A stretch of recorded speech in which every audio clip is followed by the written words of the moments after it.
not be in my conscience. Yeah, you are right. It's a very important question.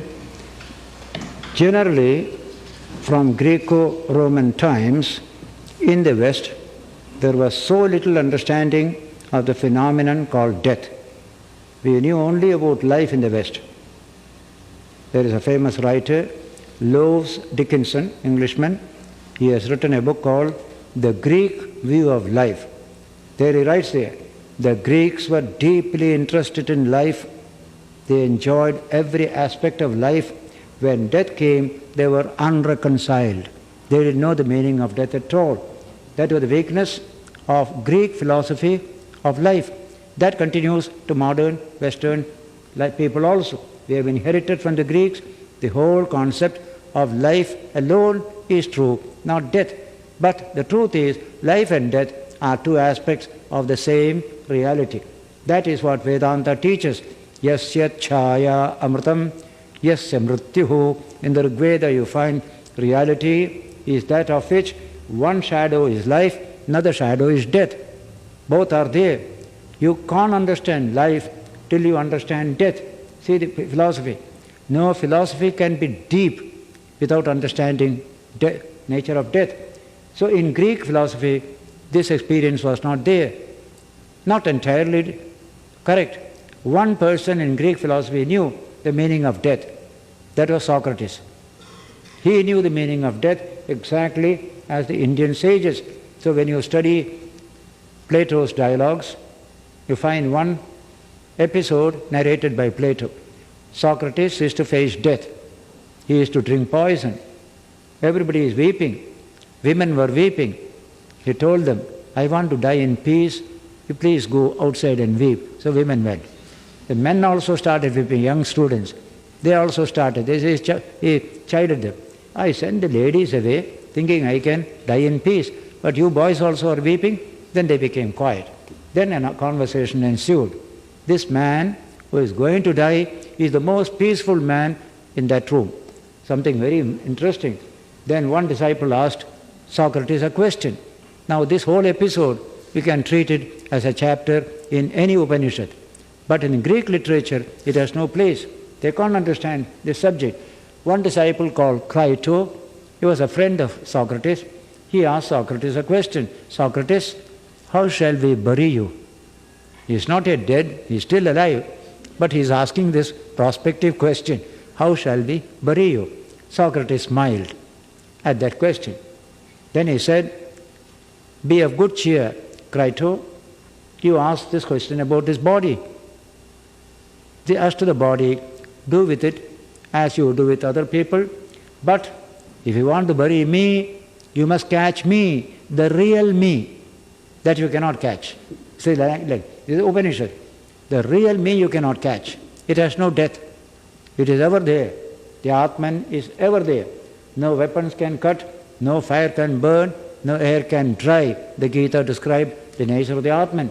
Now this truth is taught in India from very ancient times. We are not the body, we are the Atman.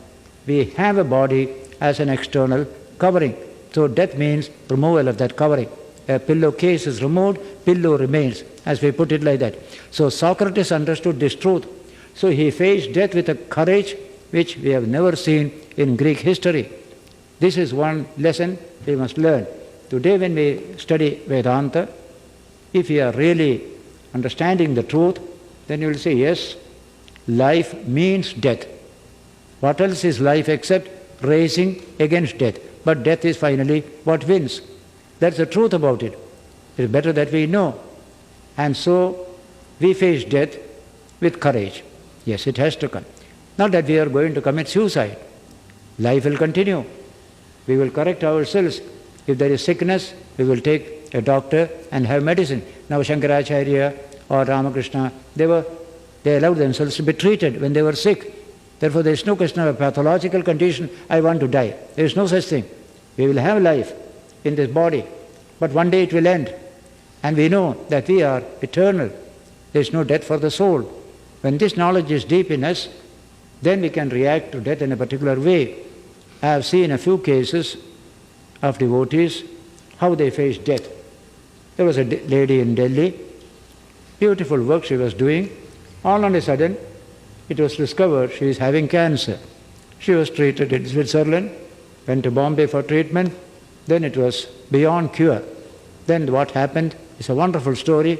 She was lying down, there's a picture of Sri Ramakrishna on the wall. Her husband and relatives were in the room talking with her. Then, after some time, can you bring that picture? They brought it and gave it to her. Then, will you please go to the next room? I want to be alone. They all went, closed the door. She took the picture, did like this, and just died. When they turned back to the room, she is dead. And the husband said, I felt I am in a shrine room. The whole house became a shrine. This is not ordinary death. This is the way. She died thinking of Sri Ramakrishna, full of joy. The body is gone, finished. Now, such deaths are there.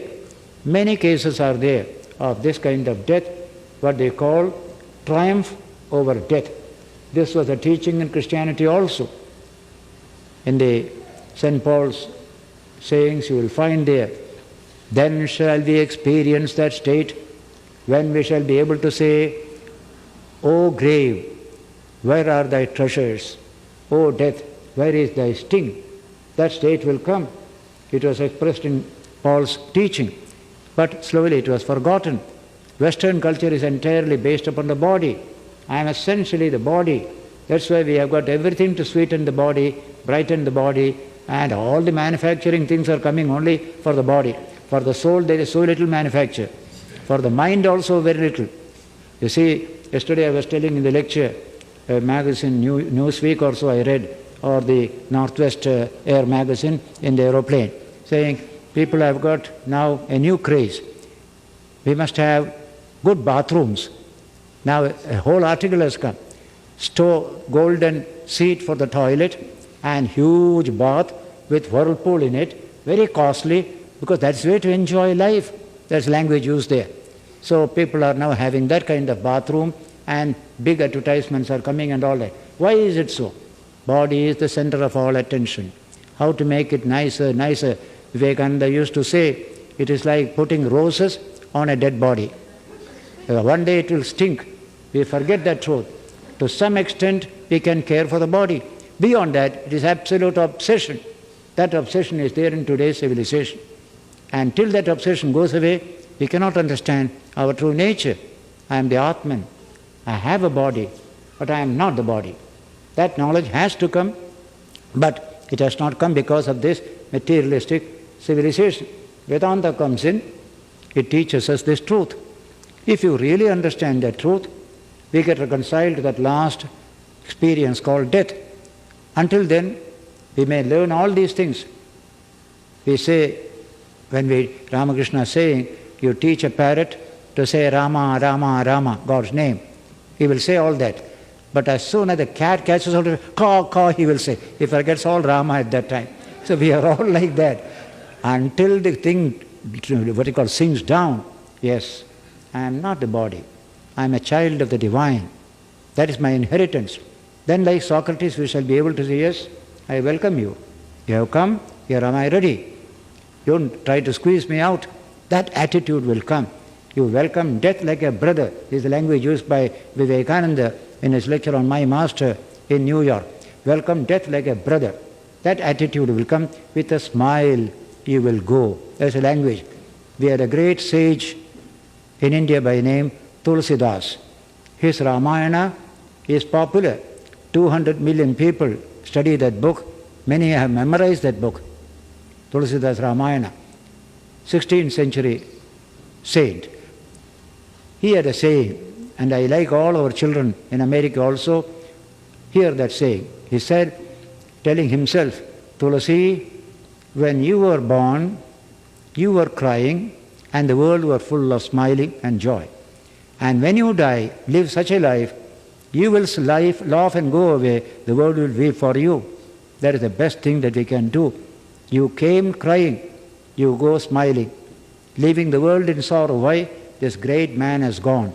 So live a life and then go away. That's a beautiful sentiment for us. So in the Gita it is written, at the time of God, at the time of death, repeat the Lord's name. People sing bhajan whenever people die. That's what we do, just to keep that God consciousness alive, so that the mind is peaceful. Mind, we leave the body in a peaceful state of mind and a sense of joy. But that means attachment to the world must become less and less. That is very important. Attachment to the world itself is called death. That is death. This is triumphant over death. That's the idea. This is blind attachment is death. That's the language of the Upanishads.